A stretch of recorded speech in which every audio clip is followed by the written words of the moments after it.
अस्सलाम वालेकुम all students, welcome to legal global academy. Law admission test की preparation के हवाले से जनरल नॉलेज पोर्शन के इंतहाई इंपॉर्टेंट टॉपिक के साथ आज हाजिर हुए हैं।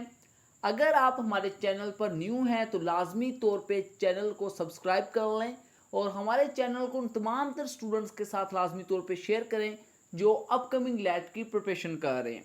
आज हम इंतहाई इंपॉर्टेंट टॉपिक को डिस्कस करेंगे। वीडियो को एंड तक लाजमी तौर पे देखिएगा क्योंकि एक एक एमसीक्यूज लॉ एडमिशन टेस्ट की प्रिपरेशन के वाले से इंतहाई अहम है।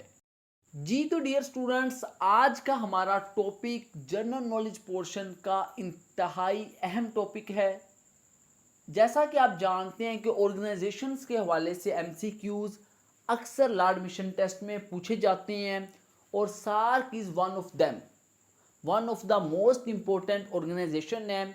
आज के हम लेक्चर के अंदर भरपूर अंदाज से इस टॉपिक को कवर करेंगे और देखेंगे कि सार्क के हवाले से वो किस तरह के एमसीक्यूज लॉ एडमिशन टेस्ट में पूछ सकता है। अपने रजिस्टर्स को लाजमी तौर पे ओपन कर लीजिए। जो चीज़ें मैं आप स्टूडेंट्स को नोट करवाऊँ लाजमी तौर पे आप स्टूडेंट्स ने उनको रजिस्टर्स पर लिख लेना है। जी तो डियर स्टूडेंट्स, अब वन बाय वन तमाम तर एमसीक्यूज को डिस्कस करेंगे और हम देखेंगे कि सार्क के हवाले से किस तरह के एमसीक्यूज लॉ एडमिशन टेस्ट का हिस्सा बन सकते हैं। सबसे पहले हमारे पास इंतहाई बेसिक एमसीक्यूज मौजूद है। वो पूछ सकता है कि सार्क का क़याम कब अमल में लाया गया, व्हेन सार्क फाउंडेड। ठीक है, 1985 is the right option. Next MCQs है, ये भी इंतहाई बुनियादी एमसीक्यूज है, इंतहाई आसान है। आप जानते हैं कि सार्क एक एब्रीवेशन है, इसकी फुल फॉर्म वो पूछ सकता है। जितनी भी ऑर्गेनाइजेशंस हैं सबकी एब्रीवेशंस होती हैं और उनकी फुल फॉर्म्स भी होती हैं, सारी बात है। तो आप स्टूडेंट्स ने ये लाजमी तौर पे करके जाना है। अब आप देखें कि इससे आप लोगों को अंदाज़ा हो रहा है कि ऑर्गेनाइजेशन के टॉपिक को किस तरह तैयार करना है। अब सार्क के हवाले से ये एक ऑर्गेनाइजेशन है, उस हवाले से हम देख रहे हैं कि किस तरह के एमसीक्यूज वो लॉ एडमिशन टेस्ट में पूछ सकता है। सबसे पहले हमने क्या देखा कि इसका क़याम कब अमल में लाया गया, फिर हमने ये देखा कि इसकी फुल फॉर्म क्या है। ठीक है, तो ये भी पेपर के अंदर एमसीक्यूज आ सकता है। नेक्स्ट एमसीक्यूज है, इसके परमानेंट सेक्रेटेरिएट के हवाले से पूछा गया है कि इसका परमानेंट सेक्रेटेरिएट कहाँ पे है। अक्सर ऑर्गेनाइजेशंस के हवाले से हेड क्वार्टर का लफ्ज़ भी यूज़ होता है। ठीक है, सार्क के हवाले से अगर वो पूछेगा तो इसके परमानेंट सेक्रेटेरिएट के हवाले से वो एमसीक्यूज बनाएगा। तो इसको भी लाजमी तौर पे देखें, काठमांडू नेपाल में इसका परमानेंट सेक्रेटेरिएट मौजूद है। जी तो डियर स्टूडेंट्स, जो पहले 3 एमसीक्यूज हमने किए हैं वो इंतहाई बेसिक एमसीक्यूज थे। अब थोड़ा सा चीज़ों को हम मज़ीद एवेलुएट करेंगे और मैंने पहले आप स्टूडेंट्स को बताया कि हमारी तैयारी का दूसरों से जो फ़र्क है वो यही है कि हम मेहनत के साथ पहले टॉपिक को अच्छे तरीके से एवेलुएट करते हैं, देन आगे बढ़ते हैं। समझ में आई बात? चीज़ों को दरमियान में नहीं छोड़ते और यही लॉ एडमिशन टेस्ट की अच्छी तैयारी है। ऐसे हमारे स्टूडेंट्स के 80+ 90+ नंबर तो नहीं आते ना, चीज़ों को करना पड़ता है। जिस तरह अब ये ज़रा एवेलुएट करके एमसीक्यूज मैंने बनाया है कि सार्क का फर्स्ट समिट कहाँ पे हेल्ड हुआ। पहले 3 एमसीक्यूज तो हर जगह आप लोगों को मिल जाएंगे, ठीक है, लेकिन ये एमसीक्यूज नहीं मिलेगा और ये पेपर में भी आ सकता है। समझ में आई बात? तो इसको लाजमी तौर पे आप देखिएगा कि सार्क का फर्स्ट समिट कहाँ पे हेल्ड हुआ। नेक्स्ट एमसीक्यूज है, इंतहाई बेसिक एमसीक्यूज है कि टोटल मेंबर्स कितने हैं सार्क के। इंतहाई बेसिक एमसीक्यूज है, काफ़ी ज़्यादा स्टूडेंट्स को ये पहले आता भी होगा। नेक्स्ट एमसीक्यूज है, वो मेंबर कंट्रीज़ के नेम दे के कोई ना कोई एक ऐसा कंट्री देगा जो कि मेंबर नहीं होगा और ऊपर स्टेटमेंट लिखेगा which of the following countries is not a member of SAARC. समझ में आई बात? जारी बात है, उसने एमसीक्यूज बनाना है तो उसके लिए उसकी अब अप्रोच क्या होगी। उसकी अप्रोच देखें कि उसने एक स्टेटमेंट लिखी कि इनमें से कौन सा कंट्री ऐसा है जो कि सार्क का मेंबर नहीं है। 3 ऑप्शंस उसने वो दी जो कि सार्क के मेंबर थे और एक ऑप्शन वो दिए सार्क का मेंबर नहीं था। तो आप लोगों ने उस पर टिक लगाना है जो सार्क का मेंबर नहीं था।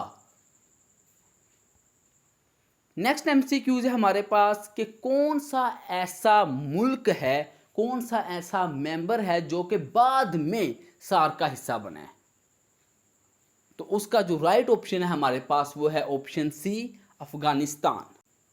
नेक्स्ट एमसीक्यूज है इंतहाई आसान एमसीक्यूज है, लेकिन ये भी आप स्टूडेंट्स को अक्सर नोट्स वगैरह में और लॉ एडमिशन टेस्ट की प्रिपरेशन में नहीं मिलता, पेपर में इसके आने के चांसेस भी मौजूद हैं कि सार्क की फॉर्मेशन की सजेशन किसने दी, ज़ियाउर रहमान ने दी। इंतहाई आसान बेसिक एमसीक्यूज, पेपर के लिए इंतहाई अहम।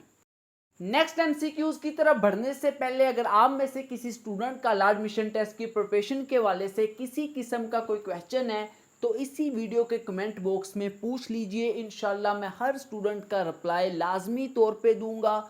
किसी किस्म का कोई भी क्वेश्चन लैट प्रिपरेशन के हवाले से है तो लाजमी तौर पे आप स्टूडेंट्स मुझसे पूछ सकते हैं। इंशाल्लाह हर स्टूडेंट को रिप्लाई मिलेगा और मैं हर वक्त आप स्टूडेंट्स के लिए हाजिर हूँ। जी तो डियर स्टूडेंट्स, नेक्स्ट एमसीक्यूज है हमारे पास, ये भी काफ़ी अहम एमसीक्यू साबित हो सकता है लैट के नुक्ता नज़र से। Who was the first chairman of the SAARC, ठीक है, यानी कि वो पेपर के अंदर पूछ सकता है कि सार्क के फर्स्ट चेयरमैन का नाम क्या था। इस तरह के एमसीक्यूज वो बहुत पूछता है जो कि स्पेसिफिक होते हैं, जिनकी ऑप्शन क्लियर होती है। आज की डिस्कशन का जो लास्ट एमसीक्यूज है हमारे पास, हमने भरपूर कोशिश की है कि सार्क के हवाले से जो इम्पोर्टेंट एमसीक्यूज लैट के नुक्ता नज़र से बनते हैं उनको कवर करें।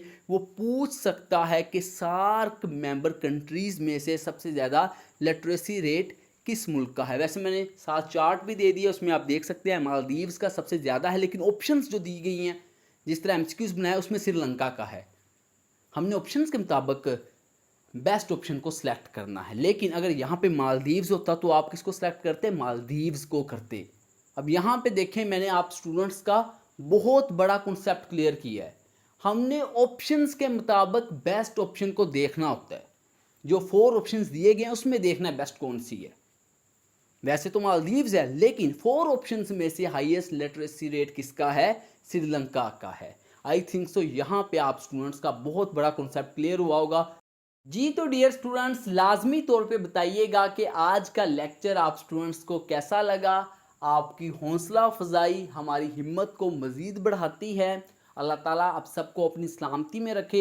हमारे व्हाट्सएप चैनल को लाजमी तौर पे फॉलो कर लें ताकि तमाम तर अपडेट्स आप स्टूडेंट्स तक पहुंच सके। व्हाट्सएप चैनल का लिंक कहाँ पे मिलेगा? इसी वीडियो की डिस्क्रिप्शन में भी मौजूद है और कमेंट में भी मैंने पिन कर दी है। व्हाट्सएप चैनल को लाजमी तौर पे फॉलो रखें ताकि अथेंटिक इन्फॉर्मेशन आप स्टूडेंट्स तक पहुंचे, और व्हाट्सएप चैनल को हर उस स्टूडेंट के साथ शेयर करें जो कि LLB, लैट, लॉगैट में इंटरेस्टेड है। खुश रहें, दुआओं में याद रखिएगा। इंशाल्लाह जल्द एक न्यू वीडियो के साथ मिलेंगे। तब तक के लिए अल्लाह हाफिज़।